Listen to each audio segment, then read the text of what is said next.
नमस्कार, स्वागत है आप सभी का हमारे डिजिटल मीडिया प्लेटफॉर्म दी हो हल्ला पर।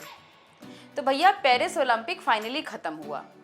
खूब खेल हुए, मेडल बटे, खूब बातें भी हुई और बवाल भी। जी हाँ, बवाल, वो भी थोड़े नहीं बहुत।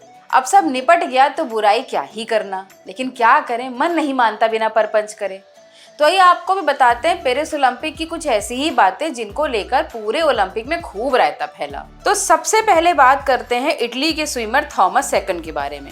ये वही वाले फूफा हैं जो रायते में बूंदी कम होने पर मुंह फुला लेते हैं, घर के किसी कोने में जाकर सो जाते हैं। लेकिन यहाँ भाई थॉमस फूफा जी की नाराजगी जायज थी। तो हुआ यूं कि गोल्ड जीतने वाले तैराक थॉमस सेकंड खेल गांव में उपलब्ध कराए गए बिस्तरों और वहां के हालातों से परेशान थे। उन्होंने इसके बारे में शिकायत भी की। आखिर में थॉमस इतने परेशान हो गए कि वो पार्क में सोने चले गए।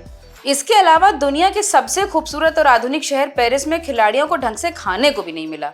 हमारे मोहल्ले की तरह बिजली भी ढंग से नहीं आ रही थी, और वो तो हमने आपको बताया ही था कि भारतीय एथलीट्स के लिए तो भारत सरकार ने अपने खर्चे पर खेल गांव में 40 पोर्टेबल एसी भिजवाए थे।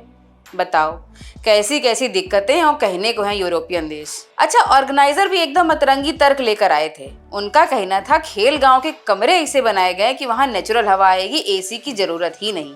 भैया ये बताओ कि जब टेम्परेचर बाहर का 40 डिग्री हो तो भला शिमला वाली हवा कमरे में किधर से आएगी।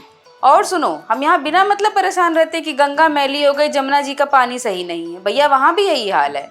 पेरिस की साफ सुथरी चमकीली सीन नदी में तैरने से कई एथलीट बीमार हो गए। पता ये चला कि नदी के पानी में बैक्टीरिया बढ़ गए थे, और बेल्जियम की एक खिलाड़ी क्लेयर मिशेल भी सीन नदी में तैरने के बाद बीमार हो गई। और अब आपको बताते हैं सबसे रोचक मामला। किसी महिला के लुक को लेकर अगर कमेंट होता है तो उसे बॉडी शेमिंग कहते हैं, लेकिन यहाँ एक महिला एथलीट का खूबसूरत होना ही उसे भारी पड़ गया और उसको वापस घर भेज दिया गया, ये तर्क देकर कि दूसरे खिलाड़ियों को डिस्ट्रैक्ट कर रही हैं। पैराग्वे की 20 साल की तैराक लुआना अलोंसो के साथी खिलाड़ियों ने ही अधिकारियों से शिकायत कर दी कि अलोंसो की खूबसूरती से उनका ध्यान भटक रहा है। इसके बाद अलोंसो से ओलंपिक विलेज का कमरा खाली करने को कह दिया गया।